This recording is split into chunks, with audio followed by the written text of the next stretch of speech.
flashcards, we have notebooks, and we study the vocabulary, and we use spaced repetition, and we review it, and we kind of learn it in this box, right? And then there's another method called interleaving learning.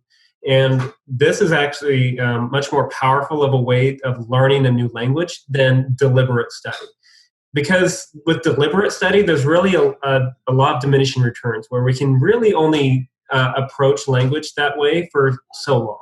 You know, how long can we really do flashcards, right? You know, they're great for 15 minutes, but it's not something that we can spend 2 hours on.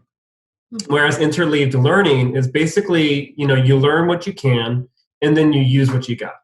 And then, you know, you will forget some things, but then as you have more conversations and you continually use the language, you're going to be able to retain that information better by making those mistakes.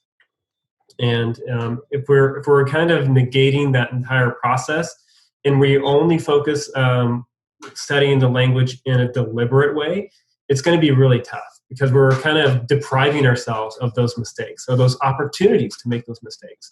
And, you know, we're depriving ourselves of natural language. You know, it's great to build up our vocabulary, but it's really tough to use that vocabulary when we don't use it. So, you know, really try to increase your exposure with the language, you know, watch videos or really interact with other people. That is really where you're going to get the most mileage.